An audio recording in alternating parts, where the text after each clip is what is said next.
I'm Brian Scordato, and this is the Idea to Startup podcast brought to you by Tacklebox.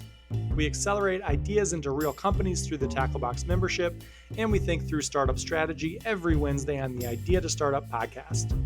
You're here because you're thinking about an idea, or you're ready to launch something, or you already launched something and you're running full steam ahead. We're here to help with the counterintuitive stuff.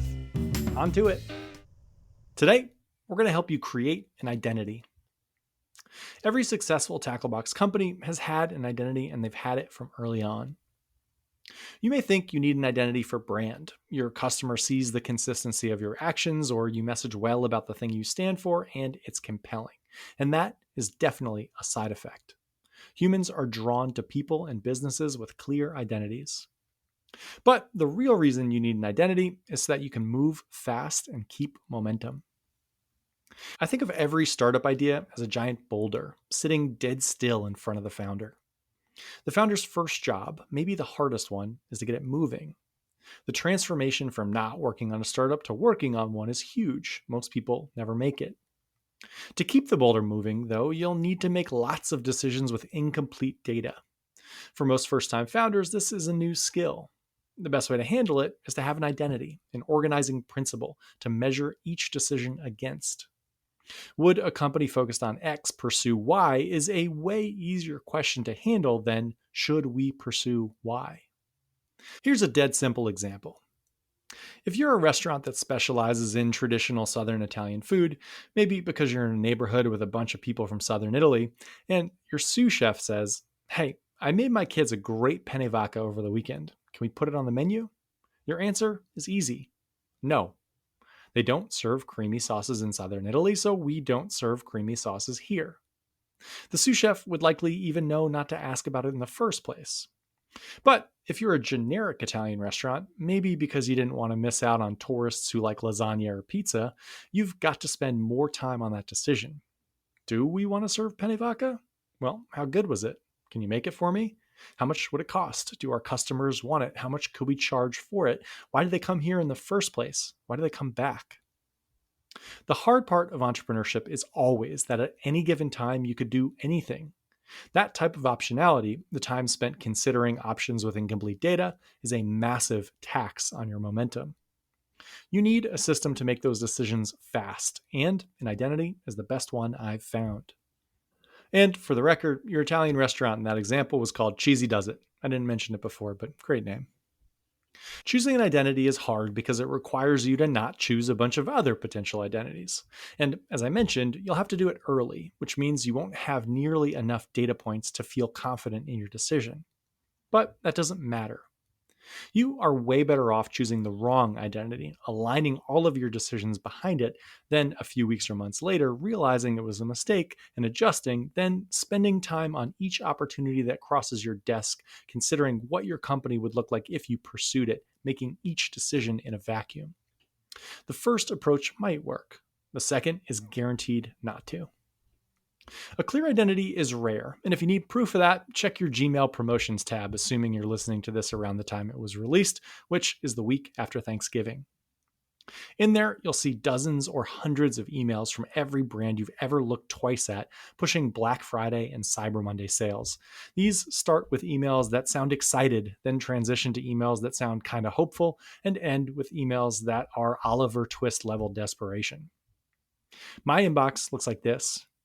Our sale is live. Only a few items left. Last chance. Sale extended 1 day. Sale extended 2 days. Sale extended 3 days. I swear we never do this.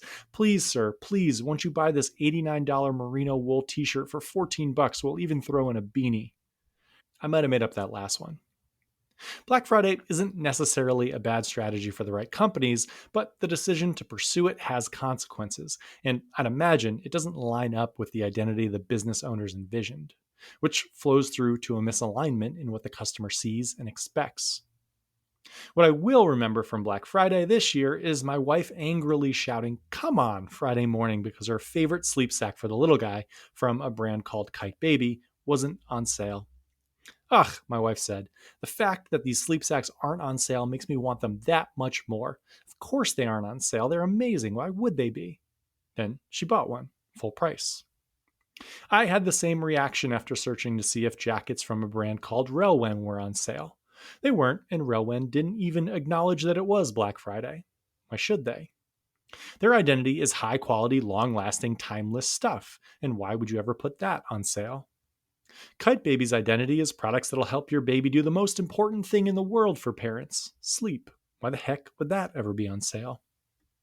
I'm sure the internal decision for each company was simple. Would a company with an identity like ours need to participate in Black Friday? No. Next item on the list. As I mentioned, internal alignment has the great side effect of creating a consistent brand. A brand is pretty simple. You declare who you are, then you make a bunch of decisions internally and externally that support that declaration.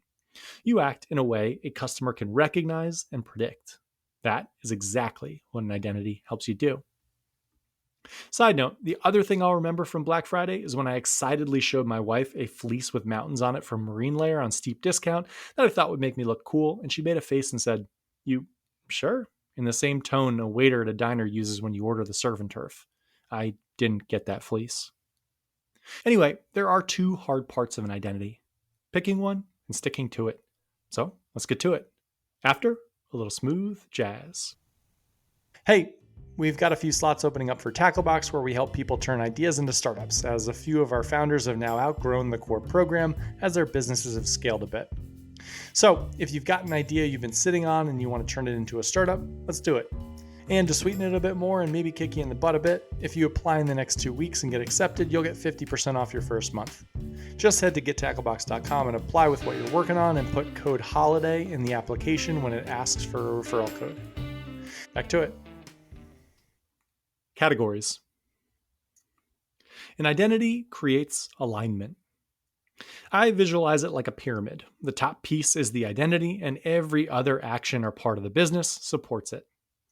This works best when that top piece is something you do uniquely well, or a perspective that isn't widely shared, or a piece of a process or customer or business everyone else ignores, or when you create a category shift, an added, unlikely circle that makes your Venn diagram unique. And that is where we'll start. The category shift is one of my favorite types of identity because it flows through so nicely to the customer. When humans interact with anything new, the first thing we do is place it in a category of something that isn't new. If I see a can of LaCroix and I've never seen a can of LaCroix before, I'm going to put it in the sparkling water or possibly soda category in my brain. Then I'll assign it all the characteristics of that category. I'll assume it'll be sold in packs of 12, that I'll drink it cold, that it'll be carbonated, and it probably won't be good for me, and on and on and on. Maybe it's not exactly perfect, but it's good enough for me to move on to the next thing. A category shift is when you jump out in front of your customer, when you tell them what category you're in before they get a chance to put you in the default one. This is powerful because then they compare you to the things in the category you chose. My favorite example is also in food. The Perfect Bar, a peanut butter bar my wife and I love eating for breakfast, lives in the refrigerated section of the grocery store. It's next to the yogurt and fresh produce, so I assign all the characteristics of fresh food onto it. It must be healthy and perishable and not have preservatives and on and on. It has to be in a totally different class than the other protein bars in the dry food aisle. It's got to stay refrigerated, so of course it's different. Now, when I compare it to the Greek yogurt, which is sitting right next to it, of course the peanut butter bar wins. It's way tastier than a Greek yogurt. But if it had been in a sea of other protein bars, maybe I wouldn't have chosen it. The dirty little secret of perfect bars is, of course, that no refrigeration is necessary. They just use refrigeration to get themselves a nice little category swap. Recently, someone told me about a new skincare company called Jolie. The URL is jolieskinco.com, and the benefits on the website are all about skin. They'll get your skin smoother, less oily, give you less acne, etc. It looks like the benefits you'd see on Kiehl's or La Mer. Except they don't sell cream, or moisturizer, or toner, or bronzer, or any other of the ers. They sell shower heads. Their website says, quote, "We believe your shower water is step 0, and then they explain how acne, eczema, rashes, and other ailments start with the water in your shower. Everything you're putting on top of that, all the creams, are irrelevant because the root cause is the water." The shower head filters out chlorine and heavy metals, which are added to water supplies to destroy bacteria, which is a good thing, but they mess up your skin, apparently. There's a testimonial on the site which says, quote, New York City water might have been helping the bagels and pizza, but not my skin, which I couldn't not include because what a line. I know nothing about the company, but I'd imagine this positioning, this identity as a skincare company makes every other decision easier and the company work better. First, they don't have to compete in the showerhead market, a place with rare turnover and a lot of competition and wholesaling and Sears if that company still exists. And more importantly, the urgent purchase. The people whose showerheads broke and they need a new one and they're going to search showerhead on Google and that is going to be expensive as hell. Second, they get to compete against other lotions and creams. This makes marketing straightforward. Every ad is about how lotion and cream and the ers are great, but only if you get rid of chlorine first. Finally, from a product perspective, it's way easier to take a shower than to put on lotion twice a day. It reminds me of the perfect bar versus the Greek yogurt decision. Peanut butter bars are so much better than Greek yogurt, and if I think they have equal benefits, of course I'm going to pick the bar.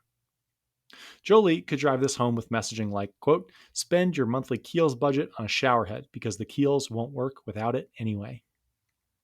A skincare company aligned around the idea that water is the most important problem to solve around your skin aligns everything else beneath it. And category swaps are especially great for organic growth because they're usually counterintuitive. When someone says, hey, I just got this new face cream, your customer will say, well, that's all well and good, but you know it won't work if your water has chlorine in it, right? The danger with a product like this is always education. If your customer isn't aware of the problem with chlorine, it'll be tough to teach them, then sell them. But when I mentioned this to my sister over Thanksgiving, she said, quote, oh, I've heard about chlorine. I've actually bought shampoo that's supposed to help with it, but just filtering it sounds so much easier. The category shift dramatically simplifies decision making and hard codes an advantage in their DNA. First principles. Another path to an identity are what I think of as overlooked first principles, building blocks of a process or a problem or a market that are ignored. When I started drafting this podcast, I gave myself a prompt.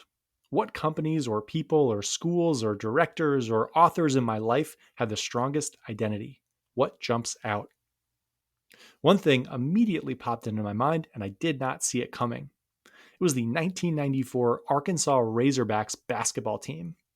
For the record, I was 10, and I'm not sure I've even thought about them 5 times since, but that is how strong the identity was. So I jumped onto Wikipedia. The Razorbacks won the 1994 national championship, beating the cheaters from Duke, then lost in the championship game in 1995. It was an incredible run for a school that wasn't historically a basketball powerhouse. So, how'd they do it? They had an identity, and it focused on an overlooked first principle and their own constraints. Arkansas was never going to recruit the type of talent Duke or Kentucky or UNC could, so what else could they do to win? Coach Nolan Richardson found something. Here is a direct quote. Most guys don't like to run hard, he said. Most guys don't like to be guarded hard. There's a lot of things that they don't like, and that is what we've got to give them.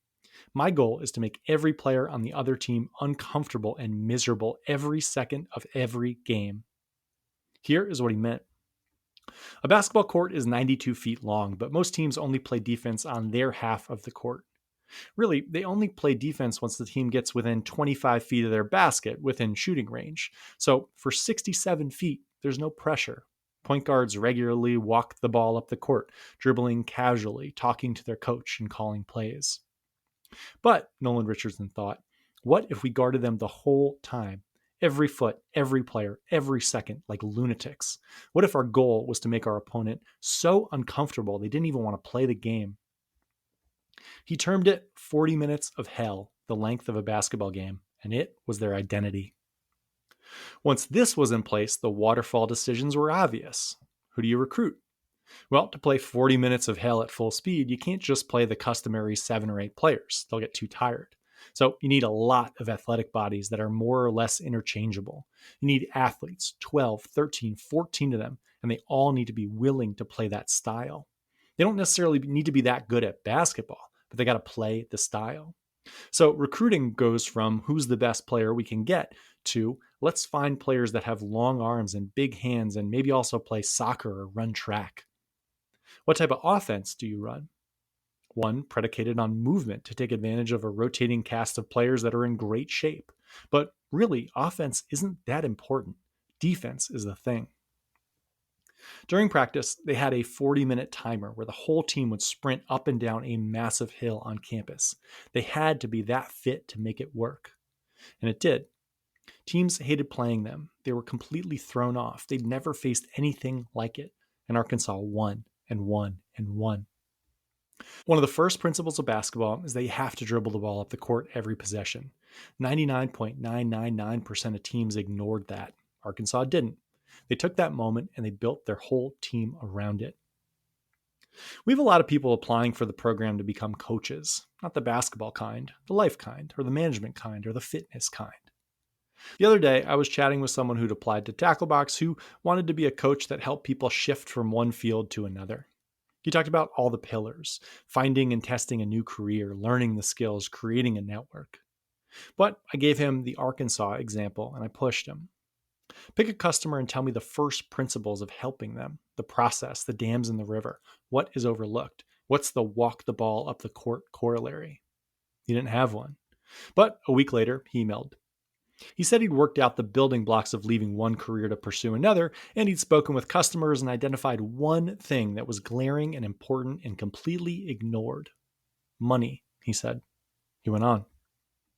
When you're changing careers in your 30s, most of the time it's to do something you enjoy a bit more than whatever you'd picked right out of college. Often the thing you're switching to is less lucrative, and you likely need to take a more junior role to learn the ropes. I always thought people stayed away from this sort of move for emotional reasons, but after reviewing interviews and speaking to more people, I think there's a huge financial component too, he said. It is such a black box, what you might make, what you have, what you need. I want to organize my company around that moment, figuring out financially where you're at, what the risk is, how to make the jump. A big part of this then might become teaching them how to consult for a while for their old company, framing that conversation with bosses. It might be helping them figure out lifestyle changes. If that were my identity, he said, if I deal with the financial fears and logistics that come with switching careers, would that work? I don't know, but it's a start, I said. And that brings us to our last point. The end. Stay disciplined. The hardest part of all of this is staying the course. After Arkansas had back-to-back years of national championship and then runner-up, they started getting opportunities they hadn't had before all that success. Specifically, better recruits. Some of the top players in the country now wanted to come to Arkansas. Players who wouldn't buy into that system of run hard for 10 minutes, then sit for 10 minutes, then run hard for 10 minutes, then hit the showers. But players who could score 40 points on any given night. Players picking Arkansas over Duke or Kentucky or UNC. Players who could make the NBA. Now, the right answer, according to the 40 Minutes of Hell identity, would have been to turn those players down. But that is hard, and Arkansas didn't. And then they had a jumbled identity. 40 minutes of hell for most of the players, except for a couple of stars, because they play all the minutes and they take a lot of shots. And so maybe offense is more important. And yeah, they don't play complete defense, so their player can walk the ball up the court. The alignment was off. The decision was out of whack, and the team started to lose. Maybe we'll do a Black Friday sale, just this once, just to make a quick buck, and the brand dissolves just a bit. Or more likely, you never get to that point. Back to our friend who's deciding to build his identity around helping people financially in the moment of career change. Maybe he speaks with customers to narrow and nail the niche even further and builds landing page tests and launches cohorts for people changing careers from finance to project management. And the reaction is pretty good. Maybe it doesn't blow him or anyone else away. As always, there isn't really enough data to say either way. And then someone reaches out after a month or two and says, hey, I like this finance thing, but what'd be really cool is if you matched finance planning with education around product managers. Teach those skills. Get these people a mentor. So it's teaching and mentorship and finance. One-stop shop. Maybe he gets excited. Uh-oh. Sometimes it's right to change. Sometimes it's worth sticking it out. In my experience, 90% of people's problems come from changing too early, not too late. 3 years ago, you took Italian lessons for 3 months, then you got frustrated and stopped. If you just pushed through for a couple of years, you'd be somewhere, but you didn't, so you aren't. I was a baseball pitcher in high school, and I had a confidence problem. I had 3 pitches, a fastball, a curveball, and a changeup.